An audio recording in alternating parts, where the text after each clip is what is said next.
nós falamos aos encarnados, a nós mesmos, e também aos desencarnados.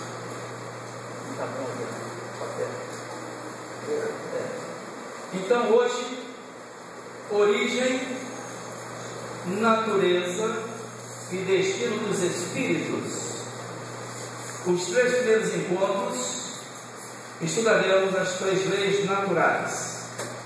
Hoje, lei do progresso ou evolução. No próximo, lei da reencarnação. E depois, lei do karma, ou causa e efeito. Essas leis integradas são as leis básicas da doutrina espírita, as leis que nos levarão a compreender o porquê da vida, o porquê das coisas que estamos fazendo aqui e etc. Evangelho vai dizer para nós: Deus, Criador da vida. Para o Evangelho, é bom pegar o Evangelho de João, capítulo 1, versículo 1 a 5, que lá nós vamos também a Gênesis e Moisés. Que disse Moisés na Gênesis? E o Espírito de Deus, já viu isso lá na Gênesis? Esse Espírito de Deus dava a vida. Esse Espírito pairava na água, ali nos dando a vida, tal qual nós a conhecemos. Não é a água material, a água espiritual. Isso é o início da vida tal qual a conhecemos. Diz mais lá, e Deus diz: faça-se a luz, e a luz se fez. São simbologias lá no Velho Testamento que são de grande valia aqui para as nossas apreciações. De maneira que no Evangelho de João também vocês vão encontrar coisas de grande importância. Tem uma espiadinha lá para os que gostam de estudar esse Evangelho, os Evangelhos, porque dali nós vamos tirar as grandes indagações, os grandes questionamentos existenciais. Quem somos nós?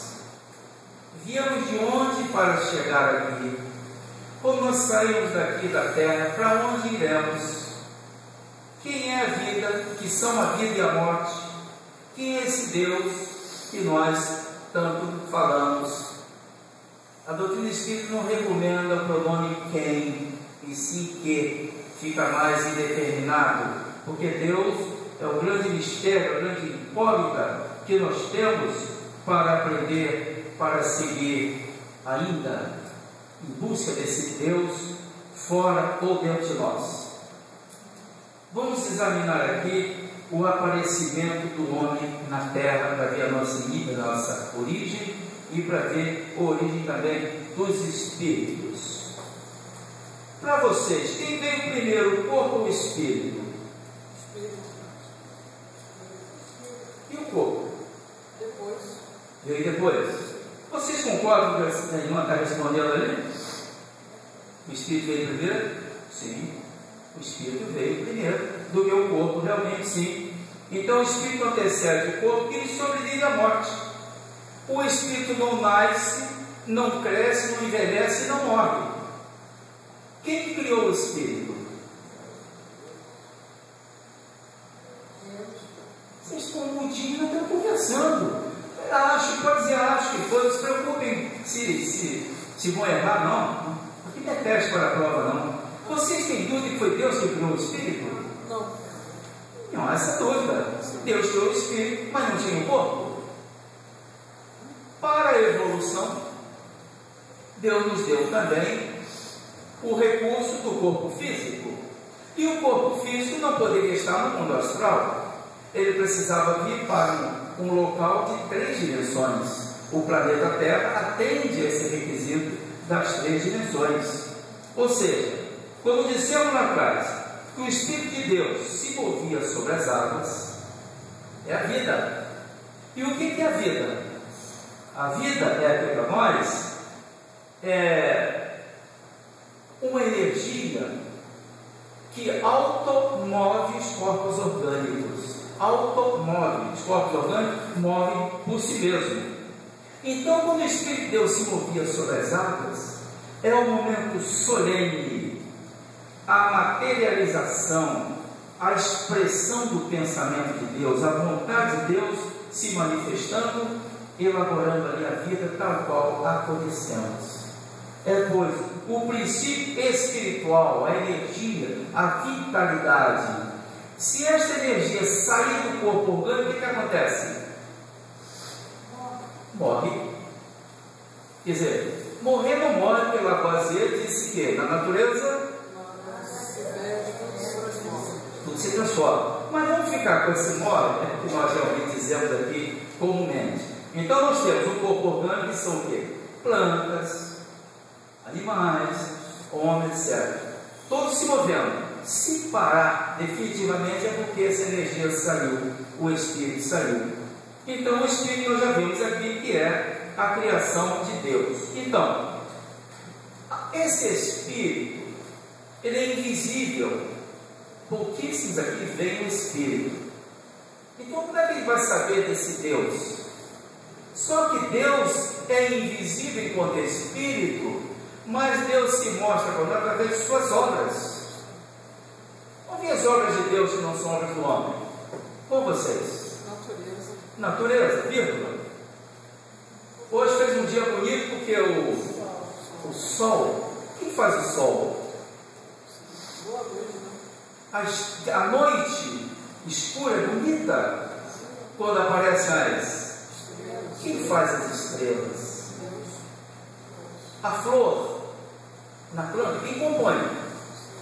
Uma das coisas mais bonitas do mundo é uma criança sorrindo. Já observaram isso? Bacana. Quem faz uma criança? Vamos dizer que são os pais. Os pais são co-criadores com Deus. Então, as obras de Deus são perceptíveis para nós, visíveis para nós, mas o Deus é invisível. Se Deus é invisível, ele existe ou não existe? Essa existência de Deus tem que estar assegurada segundo a nossa fé. Uma fé raciocinada, não uma fé cega, não. Pelo que dissemos atrás, as obras que não são do homem são obras de Deus. Vocês observem que ultimamente a televisão tem explorado muito, agora que esses Jogos Olímpicos virão, o Rio de Janeiro. Muitas imagens. Vocês viram como o Rio de Janeiro é realmente bonito? A Baía de Guanabara, aquela riqueza, eu nunca andei de avião, olhando de cima, vê-se aquele panorama todo, uma grande riqueza. Então Deus, diz que Deus é brasileiro, porque Ele fez aqui um rio para nós muito bonito, e até carioca, se não me engano. Origem e natureza dos espíritos, criação de Deus aqui. Agora vamos ver a chegada do homem aqui na Terra. Como é que o homem chegou aqui? Tem-se uma ideia disso? Já aportaram o homem aqui? Bom, nós temos que ver agora os mundos.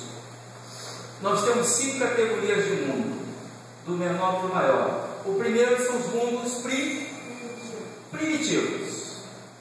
Aí onde é tudo é grosseiro, tudo é bruto, etc. O segundo é a Terra. A Terra é o mundo de quê? Prova, expiação e resgate também.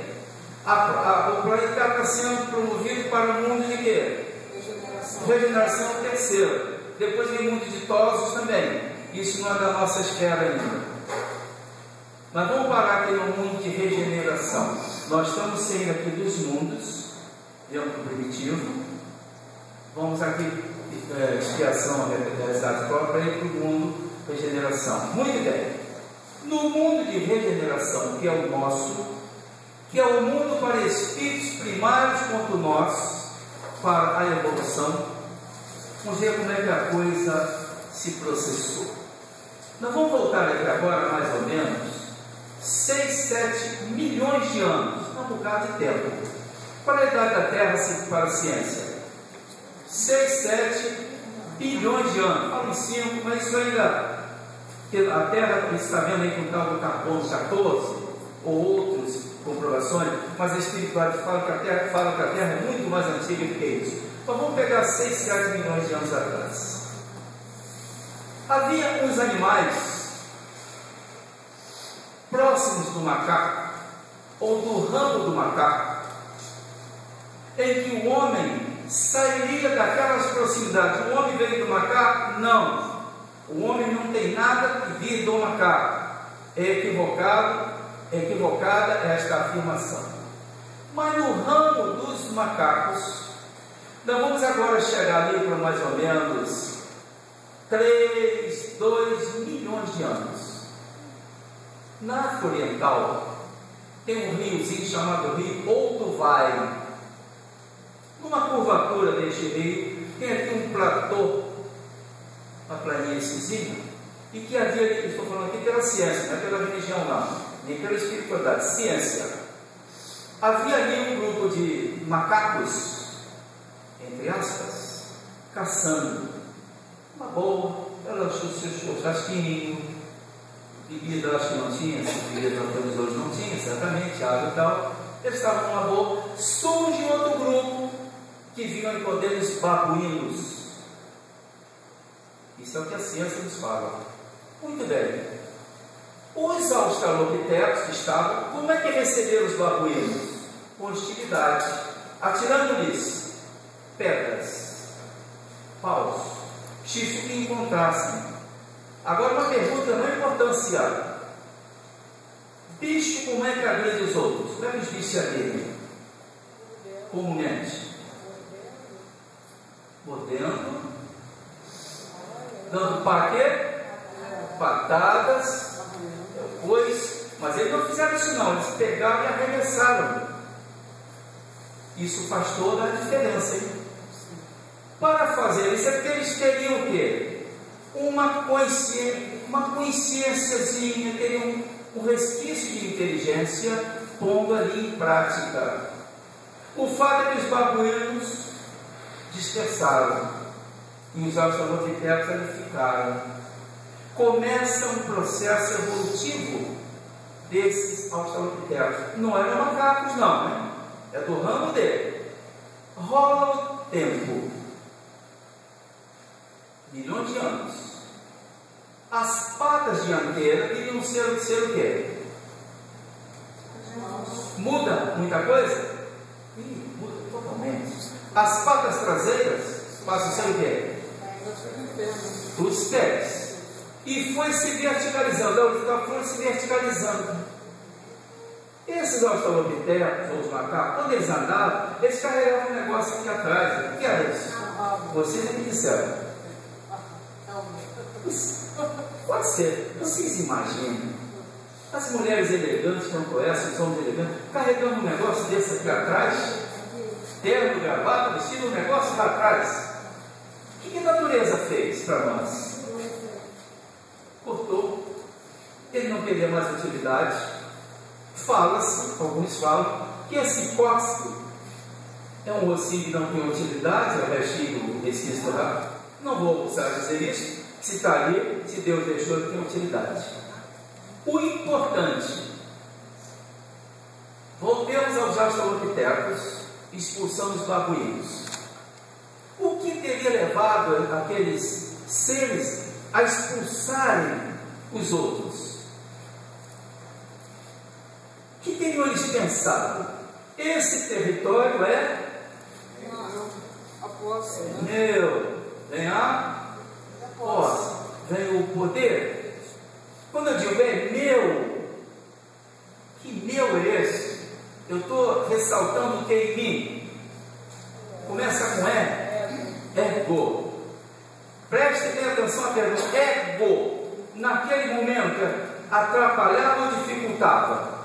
Era positivo ou negativo? Positivo para olhar para cima, negativo para baixo. Pode botar positivo para cima ou para baixo. Eu vi positivo, vi assim, vou ficar assim.